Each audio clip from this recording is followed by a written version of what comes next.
Introducing National Streaming Sports, live and on-demand sports talk programming that you can access 24/7. For the premier sports talk experience, tap into our Roku channel. Start your mornings with Mac and Jack covering all the weekend sports action. Then pour a cup and enjoy all the sports you can drink on the Coffee and Sports podcast. At midday, talk sports from east to west on the Coast to Coast podcast. Followed at night by some hot girl talk with Prim and Proper Sports featuring Sonja Pearson. Talk boxing on the Gloved Fist. Yankee fans tune in for Start Spreading the News. And there's more on the College Sports Huddle and Sports Scope with Robert Butler. There are 20 podcasts in all and 70 weekly shows giving us a 3.4-star viewer rating. To find us on Roku TV, search for National Streaming Sports on the Roku search bar. Click on the logo and you're in. National Streaming Sports, live and on-demand sports talk for America.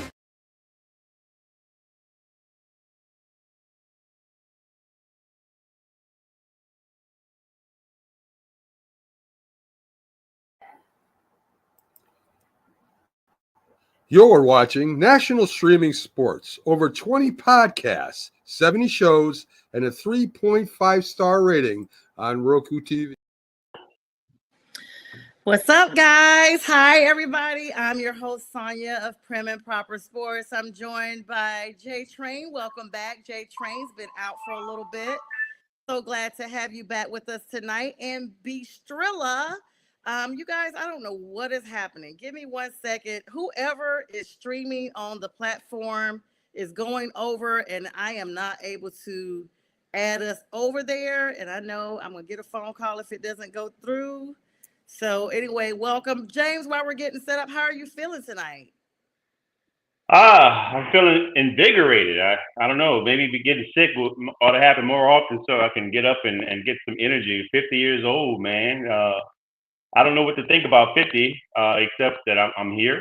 I got a little sick for my birthday, but I feel better on the flip side. So, and I'm glad to be here on Fridays with the fellas. Yeah, I'm so sorry to hear that. But 50 does hit differently. Let's be clear. It hits way different. I'm a few weeks ahead of you, and I tell people it literally feels like somebody hit a light switch. So, it's wake up time, and you got to start taking not you, y'all babies. Y'all got to start taking better care of yourself. Y'all the babies. Across yeah, we know, B Strilla, you've been in the 50s for a little bit, but we love being babies. We love being babies. So for some reason I cannot get this to air on our network.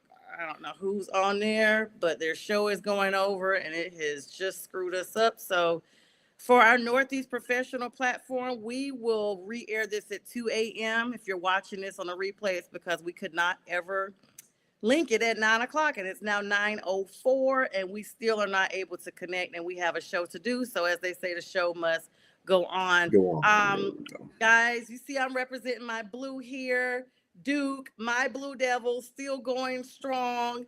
I actually was nervous. Let me be clear. I was a little nervous with the Arizona game, but Cooper Flag, raised those flags, got it done, and he had some help from the squad. And early on, it looked like Duke was suffering from some penalties. And I was like, this foul trouble was going to really be significant in the end. But it balanced out. Both teams giving fouls, getting penalties, what have you. And Duke marches on to the Elite Eight. Did you guys catch the game? Mm-hmm. That's all I'm gonna say. Mm-hmm. Bistro is so distracted. Let me say, I didn't catch much of the game. I know. I heard what she said. I was just about it. He's not happy. Yeah. Your Michigan's gonna be playing a little bit later on, right? Yeah, he does. I got Michigan State and Michigan on right. Well, Michigan State's playing right now. Michigan State's getting all they can handle from. Yeah, they are. They got some defense. Ole Miss got some defense. Yeah. Ole Miss got some. What's the score on that game? 58-57 Ole Miss right now with 4:41 left. Okay. But Michigan State's starting to wake up, so their offense is starting to wake up. They look bad. Oop. But Duke is they've moved on from the Sweet 16 all the way to the Elite Eight now, so they're gonna have a tough game against Alabama, right? Is that who they're playing? Yep. Alabama tomorrow night. I'm excited folks is talking, but I'm not worried. I am going to say this, and I'm going to say this one time. Duke is going to definitely go all the way. Alabama's not going to be able to stop them because they're not going to be able to shoot three-pointers like they did against Duke, like they did against BYU. It ain't happening. Okay. They set a tournament record with three-pointers. It ain't going to happen because Duke. Duke is a bigger team, and they defend the three-point line pretty well. So I don't see that happen. I see Duke beating their behinds too. And there's a but to this. Yeah, I'm sure. Arizona should have been closer in that game. A couple of bad foul calls that were like they should have gotten. The way they did the fouls were kind of wrong. They had a flagrant that should have been a flagrant where Arizona got 2 shots and the ball out of bounds, and they didn't do that. They didn't even know what the hell they were doing half the time, the referees on the foul calls. It's like every time they were going to the table to check a foul call out. I said, every possession, right. I was like, dude. Mm-hmm. But that was a competitive game. I give it to Flag. I mean, what's his face? What is his name? Rose for Arizona, who used to play on Duke. That dude was balling. He was balling. He had like 38 points in that game. Yeah, that was a payback game too, because Caleb, who plays for Arizona now, used to play for Carolina, and he's the one that bid Coach K adieu on his last matchup as Coach K went into retirement. So it was some retribution there, and it tasted really good. I mean, it's good for now. I'll just put it like that. Would have been better when Coach K was still there, but hey, Coach K is always there. He's always somewhere watching and keeping up with the squad. J Train, what's the biggest games you caught a whiff of, highlights, scores, or whatever? I know it's a lot of basketball. We're now in the last 16, but we'll be going into the Elite 8 here starting tomorrow. Again, I hadn't really caught much of that. The games, just the scores and highlights. I'm trying to look them up right now. B. Trilla, I would say if you can cover that for me, man, it'd be great. Well, I mean, the team that kind of surprised me yesterday was a really good game. Was the Arkansas-Texas Tech game? Oh my God, boy! I tell you, Arkansas dropped a ball so bad, literally and figuratively, in that game. They had a 20-point lead at one time over Texas Tech, and they end up losing in overtime. Come on. That was crazy. And I would fire a coach for that. I turned the game off because I thought that game was a wrap when they had the 20-point lead. I was like, oh, I'm going to do something else. So to come back and see it went down to the wire like that was insane. And then it's like you want to make sure, hey, it's not my team. I start really paying attention now that the Elite 8 are here. These are the ones you got to watch because they go into 4. And then 4 is to 2. So, as long as my boys are in there fighting, I'm going to make sure I'm there. Go Duke. This is their 3rd appearance in the last 4 years in the Elite 8. I'm talking about Duke. And so we're looking for it. I'm looking for it. I know that B. Trilla has Michigan State, I believe, to win it all. But where do you have Duke going in your Final Four in your brackets? Well, I didn't have them winning because I didn't lose to Arizona, but they took care of that problem. I think if I adjusted, I would put Duke in a championship game with Michigan State. Yeah, I tried to tell you. But what about Florida? Have you guys caught up on Florida? Florida, the number 1 seed. There's a lot of number 1 seeds, and you remember you looked at my bracket and you were like, man, I got all number 1 seeds in there except 1. Looks like it's still only the Sweet 16 going into the Elite 8. Anything can happen. I'm still not impressed by Florida. Florida's played some tight games. They did play a pretty good game against Maryland.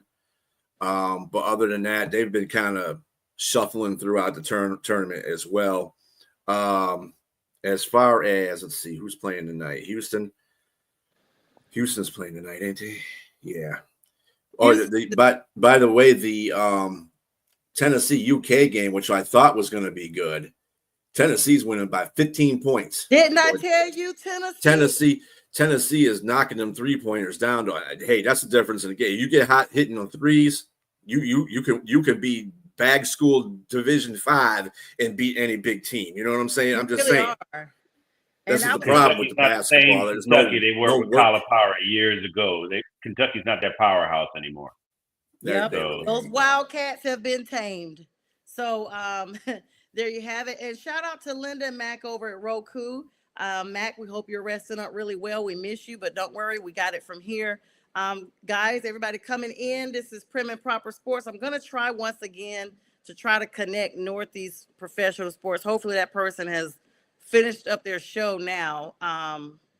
Don't worry, there will be a chat coming later after this, because this, like, when you have a back-to-back show, you have to make sure you give diligence to everybody. And we want to make sure all our audience members are watching. And trust me, Mac and Linda watch on Roku. So if somebody's gone over, they're probably looking for my show. Let's see. Looks like we are finally connected at 10 after 9. So welcome to our Roku affiliates at Northeast Professional Sports. So apologies for the delay. The previous show clearly went over.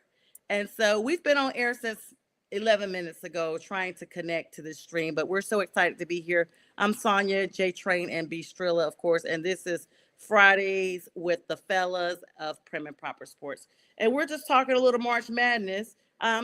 You know, that's neither here nor there. Those big games are gonna, you brought up the ones you were surprised about from yesterday's Trilla.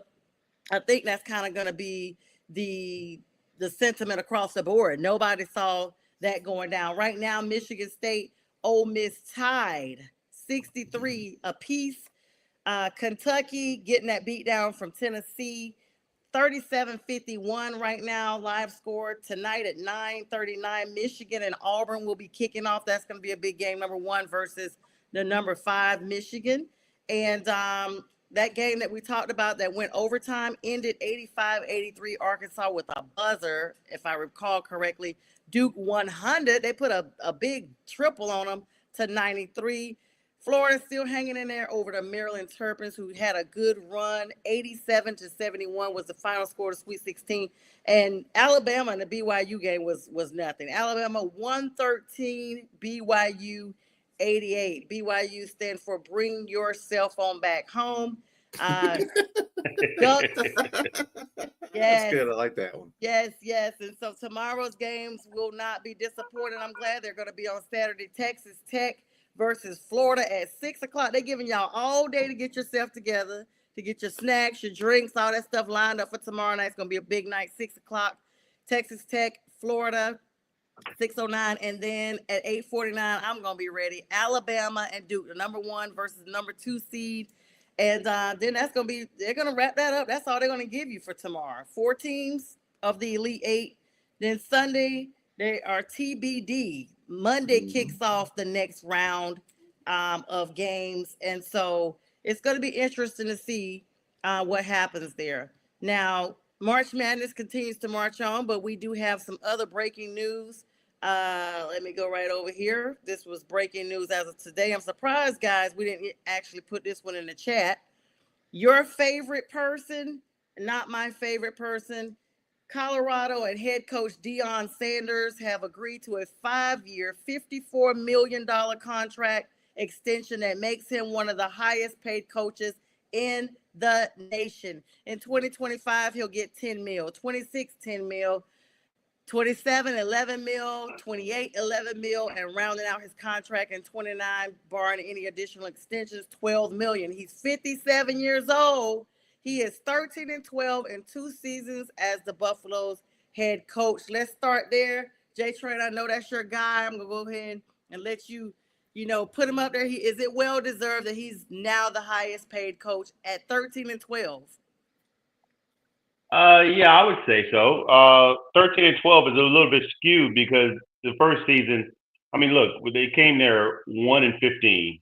I mean, let's be real. Colorado was not on the map at all. Mm-hmm. And so when they got there the first year, they had a couple of good games in the beginning, obviously, but the team was still had a lot of holes in it, and they got exposed. And so they didn't do anything the first year. But the second year, 9-4, man, they really came out, and a lot of people had them, burnt out as far as like not doing anything, not being able to make a bowl game because of what happened the first year. And so they turned it around. He had a couple of good players in the team. He got a little bit better in the recruiting. Got some of the offensive line to be able to hold up for Shedeur Sanders. But they did well. I mean, this team has really turned around, and recruiting has gotten better. They got a quarterback in to replace Shedeur Sanders. That's a highly touted, highly rated quarterback that other teams were looking to get, and Deion pulled them. So I think they're going to continue. I think it's well deserved, and there's still some coaches out there that are paid much more handsomely than Deion Sanders right now. Well, But they're the saying money, he's the number one paid coach now. I guess. He's the highest paid coach now. I would have to look that up and make sure, because I mean, I guess with Nick Saban gone and I don't know, some of these other guys, maybe just by a few bucks, because $10 million a year, some of these guys are making handsomely well over that.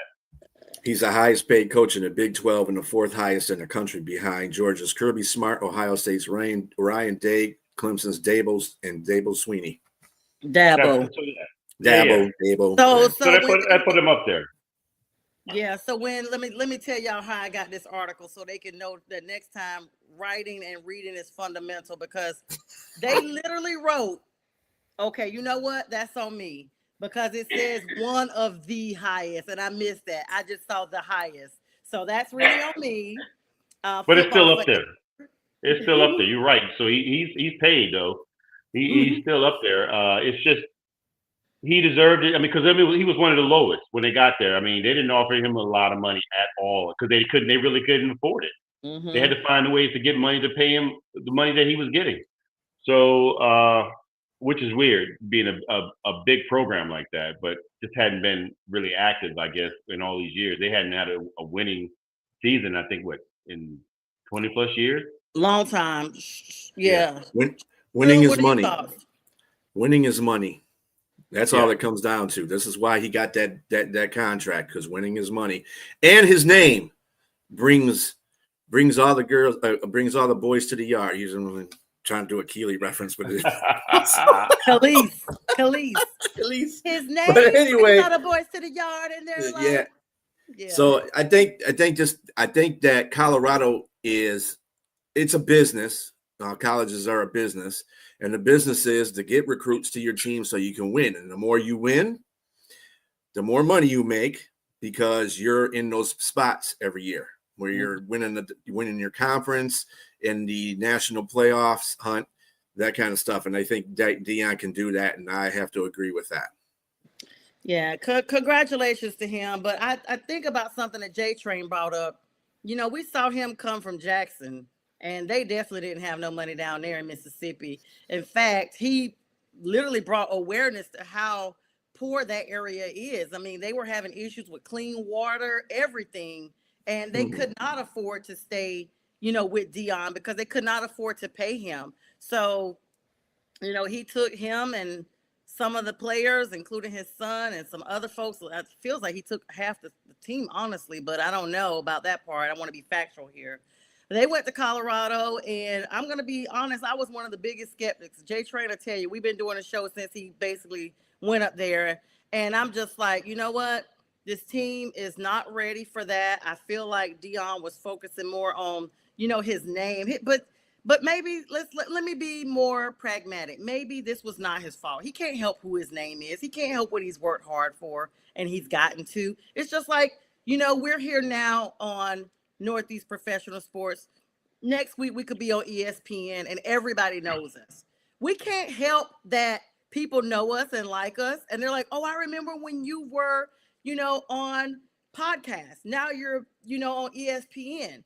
Same thing with Deion. You were with Jackson. Now you're with Colorado. Now you're winning. Now you're getting the big money. He can't help that. He put in the work, and he should be saluted for that. So to know that he's getting his due diligence, I will applaud that.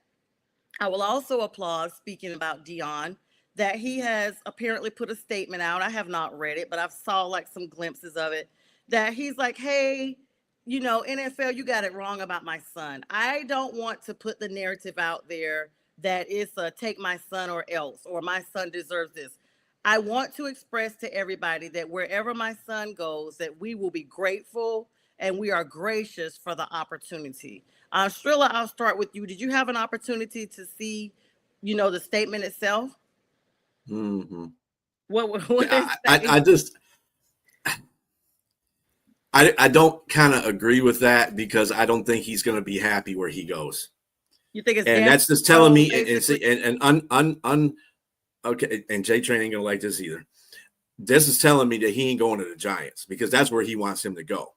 Now he's satisfied wherever he goes is where he's going to be at. So it's kind of telling me the Giants kind of laid off that talk with Shadir.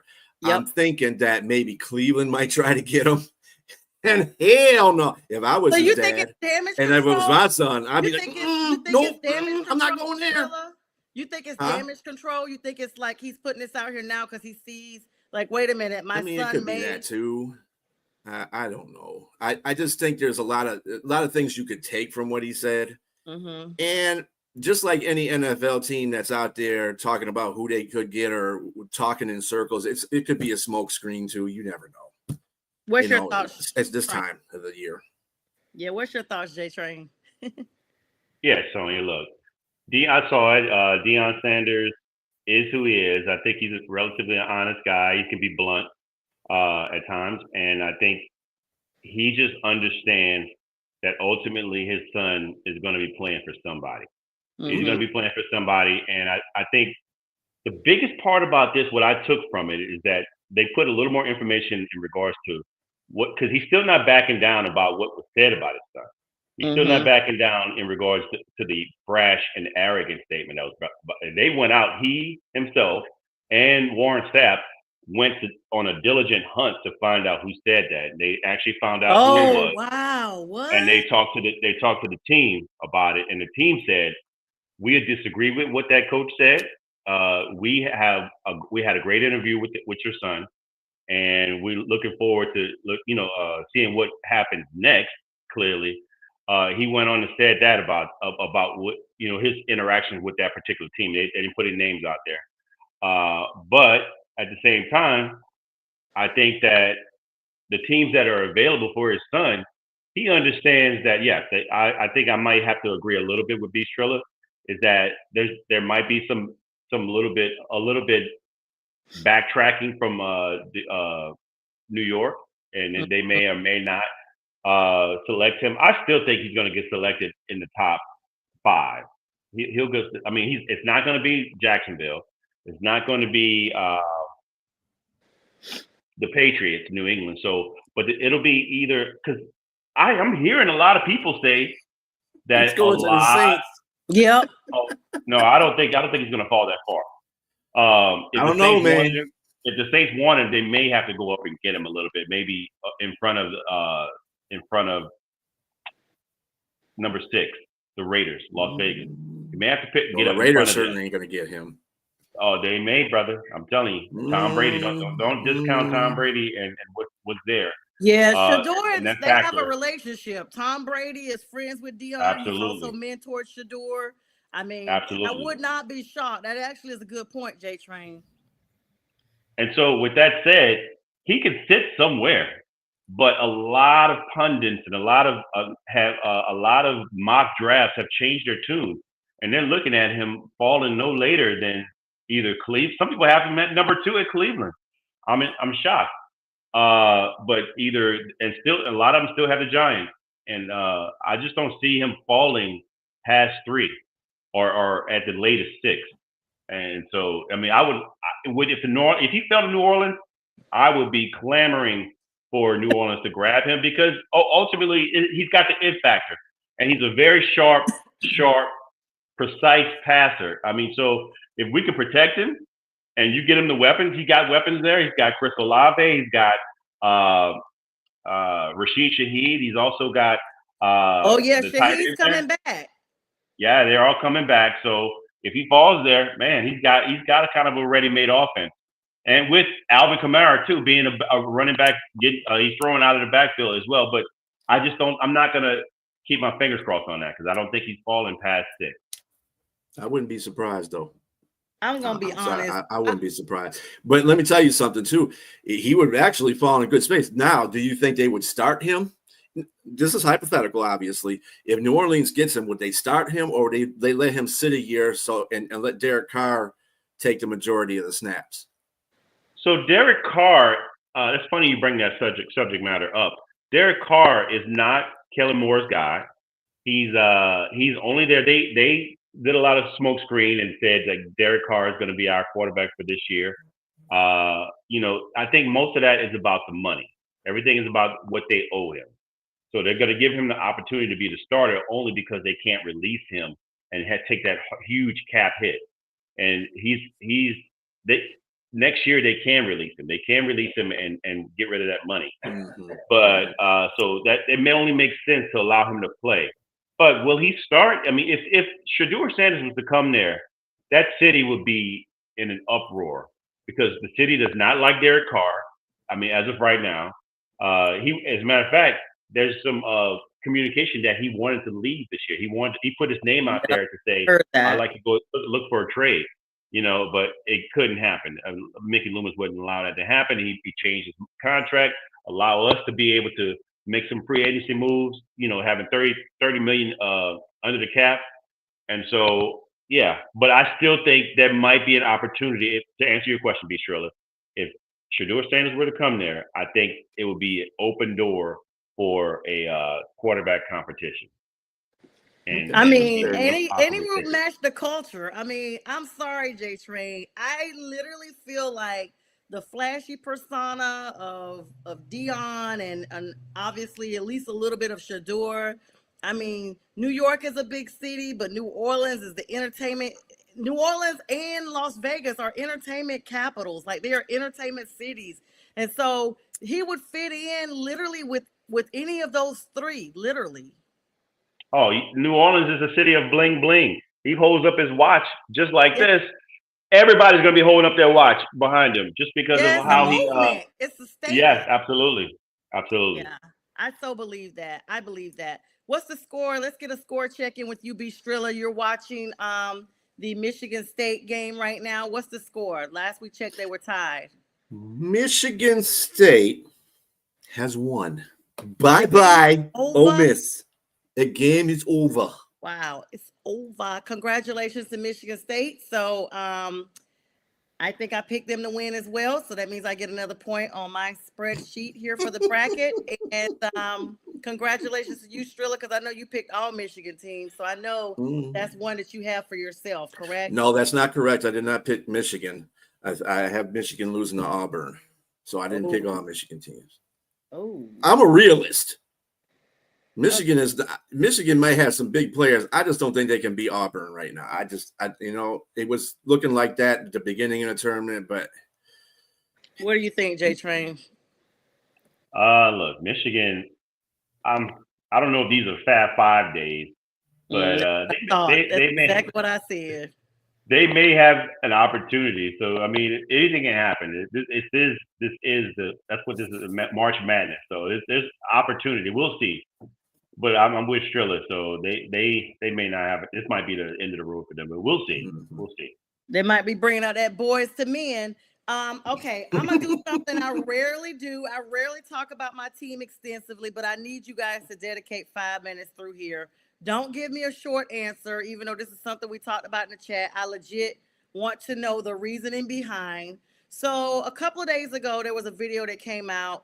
I don't know. I think it was an older video, but it has resurfaced where Cam Newton is working out, and he's basically saying, hey guys, and I remember him saying this when it first happened. I didn't want to leave the Panthers. I had to leave because I didn't have a choice. They basically made me leave. I never wanted to not be a Carolina Panther, blah, blah, blah. After that video came out, like a couple months later, it was this big fan involvement, and the Panthers brought him back.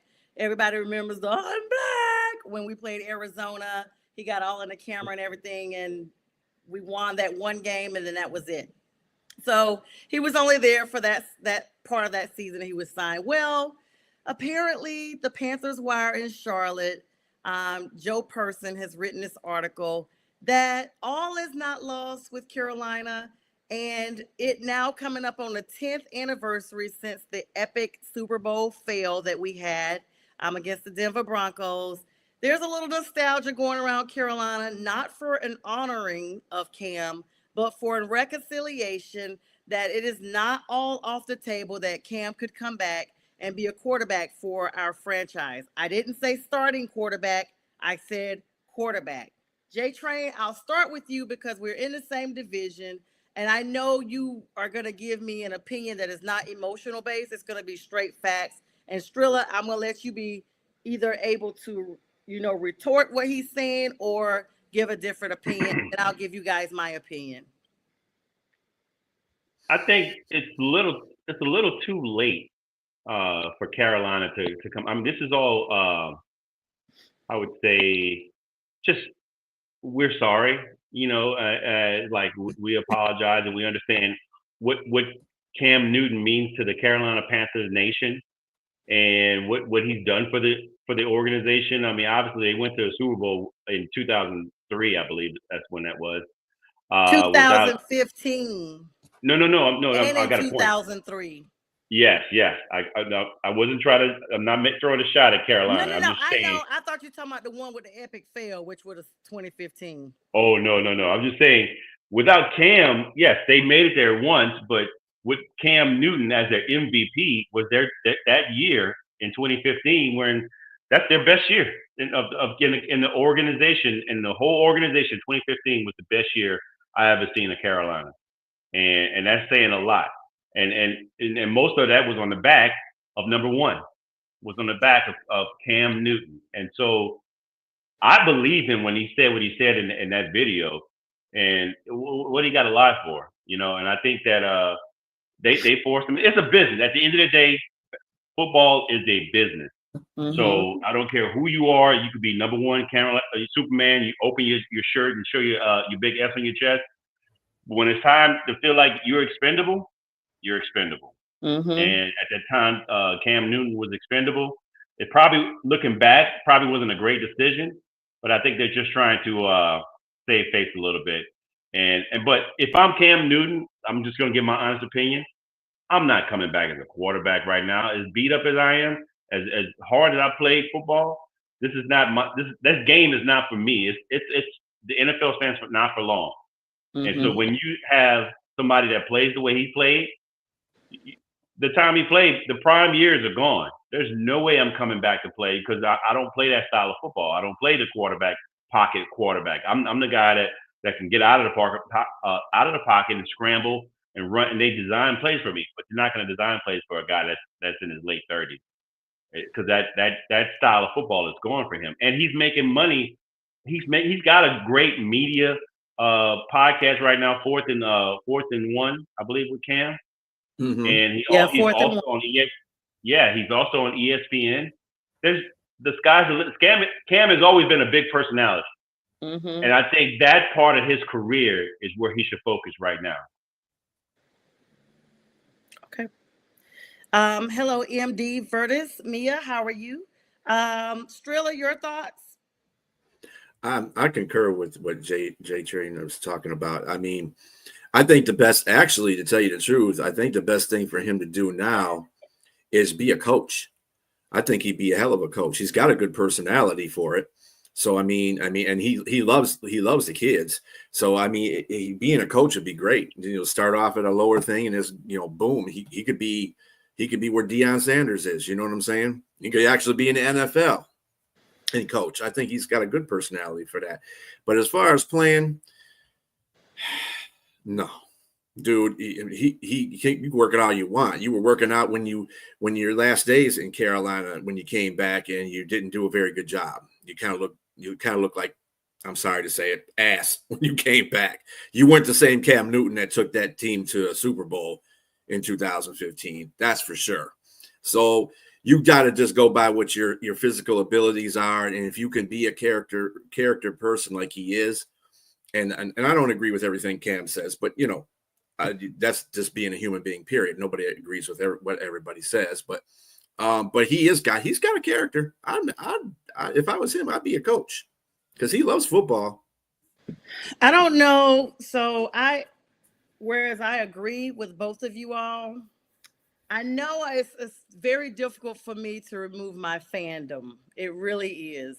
And I guess that's because during that era, like J Train said, that's the best the Panthers ever looked. I mean, we got fans galore that we never had that were from Carolina. So I don't want to call them bandwagoners because they live in Carolina and they didn't have another team before then. That season was the most emotional season I can ever remember having in football because we were undefeated.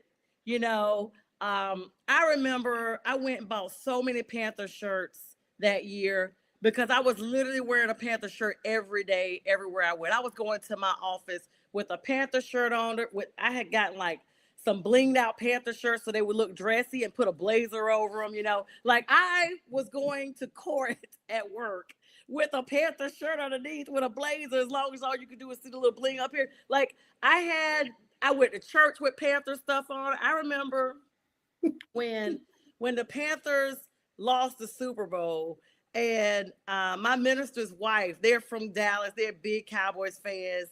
And I remember she sent me a text and she waited a couple of weeks and she noticed I wasn't wearing Panther stuff anymore. To me, I'm like, the season is over with anyway. And she literally said, every Sunday for the last like 10 months, you would make sure you saw me and spoke to me every Sunday, and you always had a Panther shirt on. And I'm just trying to figure out, why did you stop wearing your Panther stuff? And why haven't I seen you speak to me? Because I'm like, I don't want to hear it because I don't want to hear what the Cowboys got they rings. I'm just out. I'm just here. I just want to be a regular Christian that don't speak and just go on out the back door. I literally was saying I want to be a regular Christian that don't even speak to nobody. It was so heartbreaking, y'all. To this day, I have never watched the Super Bowl in its entirety. It's still on my TiVo. I've never watched it. Never, ever, ever watched it. Because once they got to the halftime or maybe a little bit after that, I saw how bad it was getting and I left. I was at my best friend's house. It was her. She had a Super Bowl party, but everybody had newborns. And so I was mad because I was like, listen, this is not a party. This is distracted. All these babies crying and stuff. I'm just going to leave. I think y'all don't really want the Panthers to win anyway. Y'all are all Falcons fans because, we're here in Atlanta. And y'all are jinxing us winning. And it was 23. Heartbreaking. I don't think I've ever experienced a more heartbreaking loss. Even when I've played like some sports in school or whatever, it never hurt as much as it did with these Panthers because it did bring a little bit of an arrogance. I remember going into the Falcons game at the stadium. At that point, we were undefeated.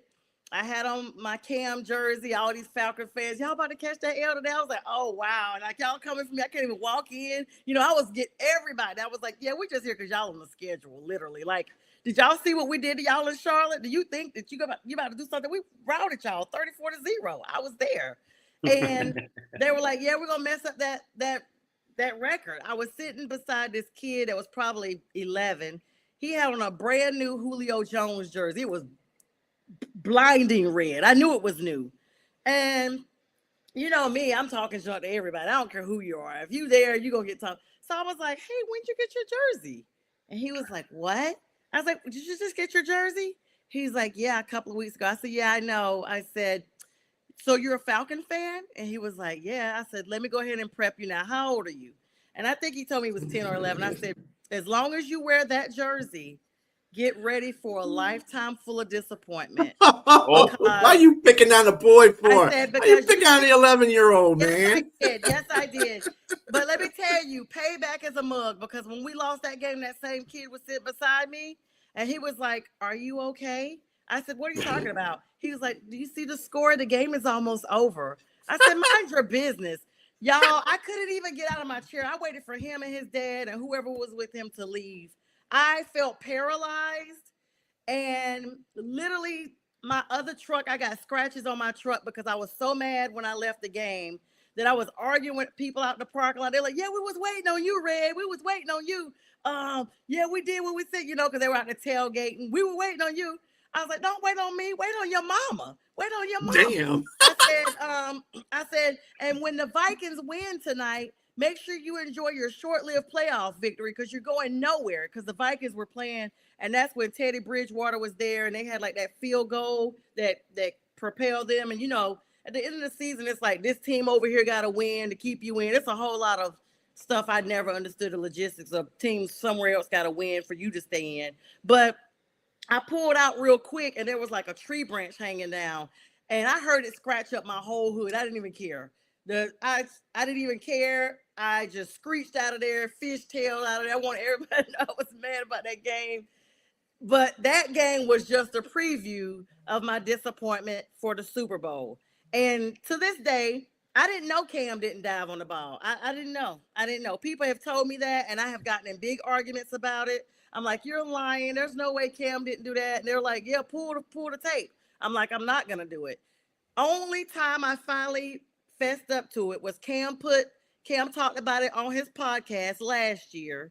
And he said, I'm finally ready to admit that I did not dive for the ball. And in my mind, I was like, oh, these people were right. I've argued with so many people.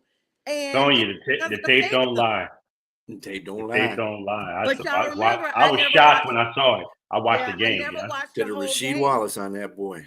I never watched the whole game. And then it's kind of akin to like how I look at the Lions today. You guys have kept your players intact, even going to the playoffs. The Panthers imploded their entire roster as soon as they got back. Jericho Cotton was out. Jonathan Stewart was out. Of course, Thomas Davis was already questionable because he was hurt and had his arm stitched up for the game. So we were kind of prepared for him to go. Josh Norman. I mean, Kelvin Benjamin. They split up everybody on that offense. And the team has never been the same since. And then once the Richardson debacle came about, nobody's ever said what actually happened with him. But Jerry Richardson, of course, had to sell the team because of something inappropriate. Nobody ever said what it was. But as soon as Tepper took over that team, it's never been the same. Tepper came in and fired everybody. And Shaq Thompson was the last of the original Panthers from 10 years ago. And he just became a free agent this season after 10 seasons. He was just on the team then. He was the cornerstone of the defense, and now he's not. So in my mind, yeah, Cam is not going to come back the same Cam. I don't even know if I would agree with him being a coach unless he's maybe an offensive coach or, something small to work his way up, because I don't know what his coaching style looks like. I don't know what his overall football acumen would be to actually be in a coaching position. I think he'd be good to be around the team. And I don't know how that would look if he did come back, how does that work? We already have Andy Dalton. How would that even work? But I want him to come back. I do want him to come back. I really do. Well, first things first, let's get the man in the Ring of Honor. Let's retire his jersey. Shout out to Kevo. Kevo said that in the comment. And what's up, King? And happy Friday, Pink Fur. Yeah. Always putting out the great reel. Yes. I just think Cam Newton deserves at least that respect, because he was a cornerstone on your team for quite a while. And the best, I put out my top 5 Panthers, you saw earlier. Yes, I was so impressed, J Train. You really gave us some homage. Thank you. Yeah, for sure. I give respect to teams. I'm a fan of the game first and foremost. I'm a Saints fan, but I'm a fan of the game, so I respect whoever greatness, wherever greatness is. Yep. I'm going to always salute it. That's how. And so those top 5, and I'll go ahead and put that out there since fans might be watching. My top 5: Steve Smith Sr., number 1, Cam Newton, number 2, Julius Peppers, number 3, Luke Kuechly, number 4, and Mushin Muhammad, number 5.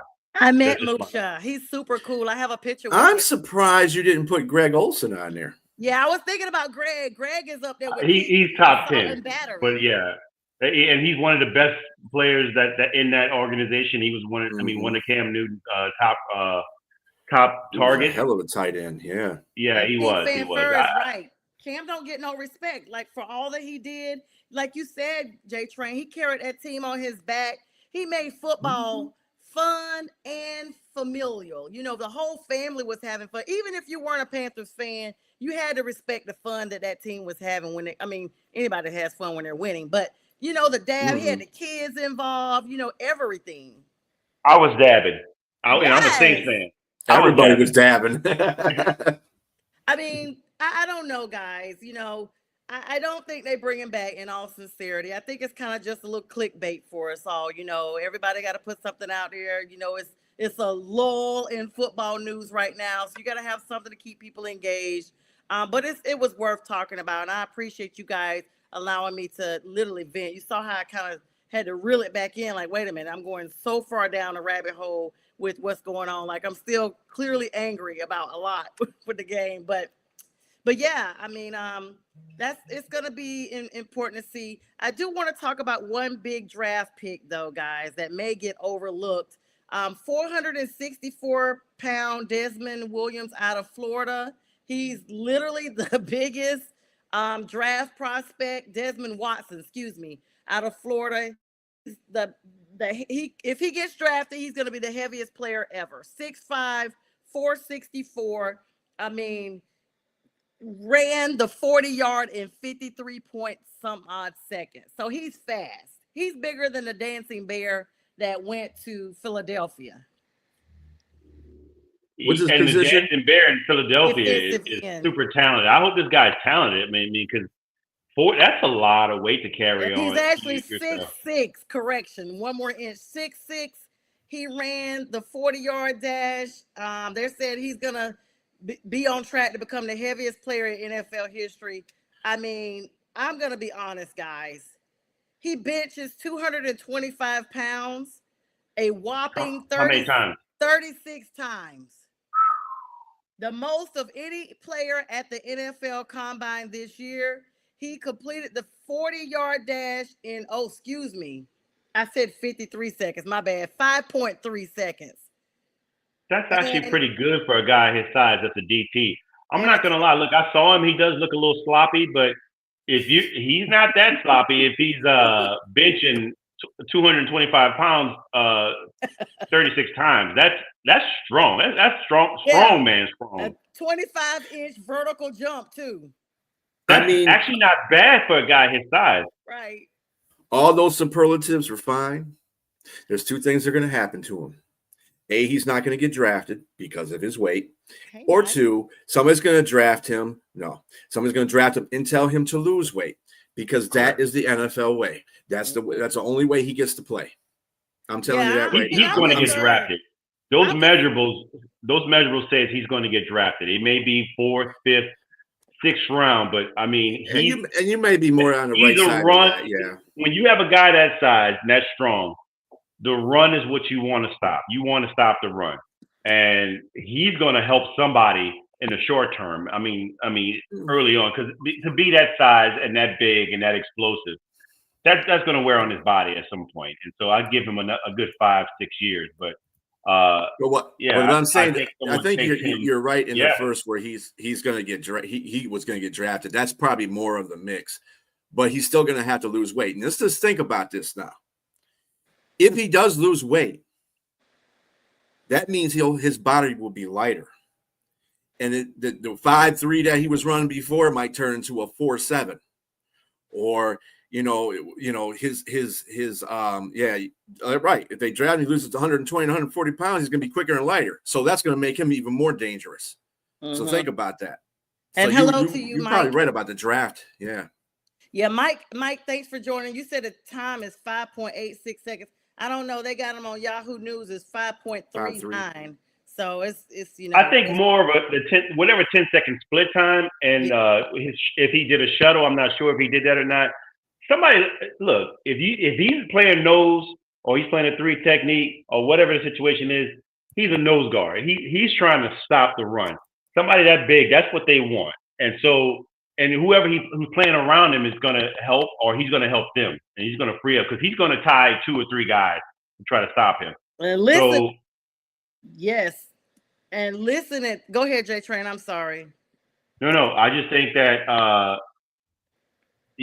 just think definitely that guy. He's probably going to be. He's a mid-round draft pick, but the run stop is what he's going to mainly be used for. And if he's that explosive.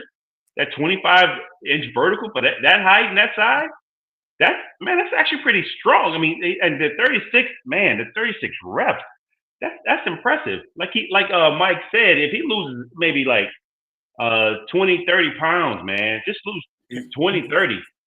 That explosion is going to be a lot better, and he's going to be a monster in the middle. And you don't use him the full. You don't play him. Somebody like that. That big got to get rest. Yeah. So you cycle him in. Man, the first 3 downs for run stopping is going to be critical. And I'd take a risk on giving a draft pick on somebody like that. Yeah, they Mike definitely use a draft pick. I mean, could use a run stopper like that. Yeah, Mike says he thinks he goes to Baltimore. Hello to you too, Yoli. But this is the thing right here. This is what's critical. According to this article, Watson has gotten bigger and bigger over his college career, starting at 415 during his sophomore year. And these are the words of the article, not my words, ballooning up to 440, 449 this season. Well, we don't want him in New Orleans then. So Zion already having problems. He's working to get his weight down, they said. That's what Florida defensive tackle Cam Jackson said. He feels like a team is going to take a shot on him. You don't find too many nose tackles moving like him. He's big, disruptive, and he puts in the work. So, like y'all said, they're probably going to draft him, but the first thing he's going to go into is a weight loss camp off the rip. He can't come to New Orleans then, if that's the problem. Because gumbo and etouffee and everything else, shrimp po' boys, all that down there, he's gonna be sneaking out of bed in the middle of the night, out of camp, going and getting sandwiches. So it just you can't have him down there. Yeah, I'm telling you, you gain weight going to New Orleans as a regular person. I mean, beignets. Yeah, beignets. I've been to New Orleans like 5 times. Every time I go, I gain at least 3 pounds. And Mardi Gras happens once a year too. I don't even go to that. But they got it's like New Orleans has a permanent Mardi Gras. It's Mardi Gras 24/7 there, literally. True. And True. so if he is there, he's gonna be having beignets delivered to the facility. Have them. They coming to that boy's room during camp. Boudin. He's gonna have He probably gonna be on the field with. If you ever seen the movie Wildcats, the boy had donuts and everything on him on the field. So he's gonna be like a real what's that movie? Monsters Ball, where her son had all them snacks under the pillow and stuff, candy bars and everything. Jay Trey, you made me. I gotta go back to New Orleans now. You done talk about this Boudin and all this stuff. I because you can't go to they got some New Orleans restaurants here in Atlanta, but they just are. Even though they say they're from there. It's just something that's off. It is not authentic. And you got to go on bourbon. You got to go in the quarter. Like, you got to have so much food that you can't even eat, period. And only when I went back this last time, I knew I had lost some weight because I couldn't eat my whole plate. Normally, I go over to Oceana, and I wolf down some shrimp and house pasta with all that stuff. Tennessee's dominating Kentucky. Yeah, we knew that, Mike. We talked about it. You just drop it in, but we got that change for you. Guys, what's going on in your neck of the woods? Anything going on with Lions news? We signed a backup guard, Asawika. He's going to be there. So I don't know. The moves that they're making, I'm not sure how their draft is going to go. I know they better get a defensive end. I swear to God, they better get a defensive end. Because they need I mean, even if they get him at 28, they need to get a defensive end. Other than that, I don't know where they're going because it's weird. Yeah. What about James Pearson Jr. is projected to go to Detroit. Well, they got a lot of projections of defensive ends going to Detroit. Mike Green is another one from Marshall. They also got who else was the other guy? The guy from Georgia going. So Michael Williams. Nobody knows. This draft is all over the place, and I don't think anybody has a serious lock on who's going to go somewhere. Yes, I'll be so glad when it comes because it's like for it to not have a lot of talent in it, it's scrounging more than ever. And Mike Patton Network, you guys check out his show. He said he just finished recording his show, so that's why he's jumping on. Thanks for the support as always, Mike. He said Pierce Jr. is a steal if he goes to Detroit. Absolutely, I agree, Mike. That boy ran a 4.47 in the 40, and so he is lightning quick. He played well for Tennessee, and so I think he's gonna be a steal, like he said, if he falls to Detroit. He's gonna be a steal wherever he falls all the way down to us. Yeah, if he falls down to Detroit, though. Yeah, I don't think he's gonna get drafted. That'll be a steal. I mean, unless something happens at his pro day, but I don't think he's gonna get drafted that high because He came out of nowhere, and just like Shamir Stewart Shamir out Stewart. of I don't want him. Yeah, out of Texas A&M.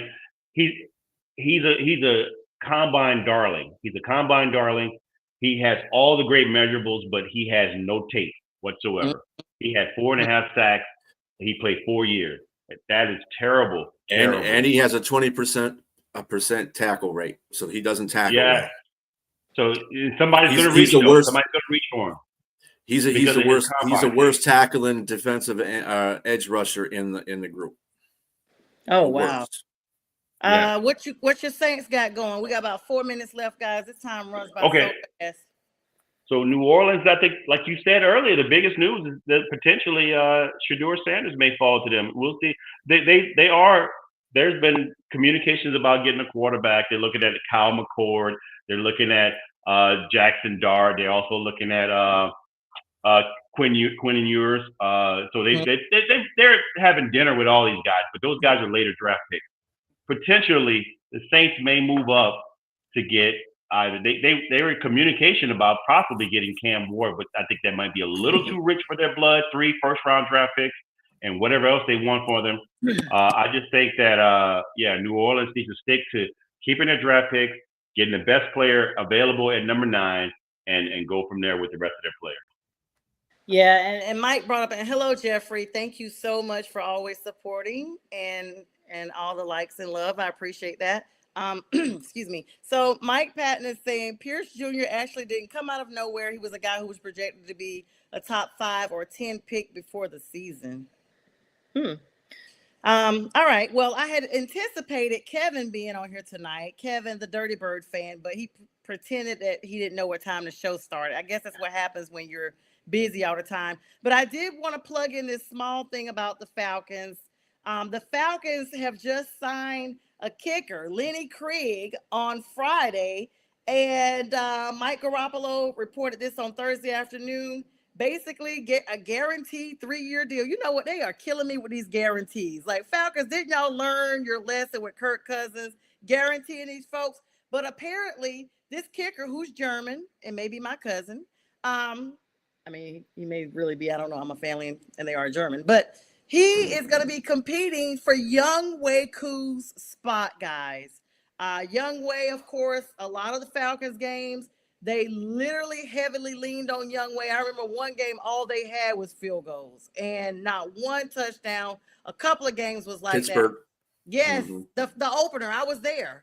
And so the fact that, now, I don't know, there's a little thing amok between Young Wei and everybody. So Young Wei just may not be there as long. We don't know. This is just the rumblings going on. And I mean, I was just gonna say that that name, when you said that name of the new kicker, I was like, that sounds like a name of somebody putting out a cigarette and finishing a beer on the sideline before he goes in and kicks the winning field goal. But when you said what's that kicker in the replacements? That Australian kicker. Yes, exactly. And you said he was German. I was like, oh, he probably is finishing off a lager on the side. Yeah. So and then speaking of, there's a lot of kick players for the Falcons that have not been picked up. Hayden Hurst being one of them. A lot of good Falcons, that they actually, I guess they had to expend all of them to pay Kirk O'Bangs, and so that's what happens in Atlanta. Kevin, if you're watching, it is definitely meant what I said, and I mean it wholeheartedly. And Jeffrey, thanks for all these signings. And the Panthers, of course, signed kicker themselves today, Matthew Wright. The team is bringing back this kicker who was with the squad in 2023, both during the training camp and everything. And Hayden Hurst got some concussion issues, Mike. You're right about that. So I don't know, guys, as we say, the roll goes on. J Train will be joining us in the morning with the Saturday morning debate show with Jack Hirsch. I may pop in. If not, I'll be backstage.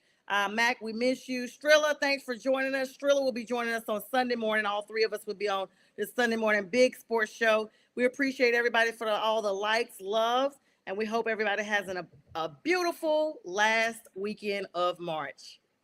Go Pistons. Go.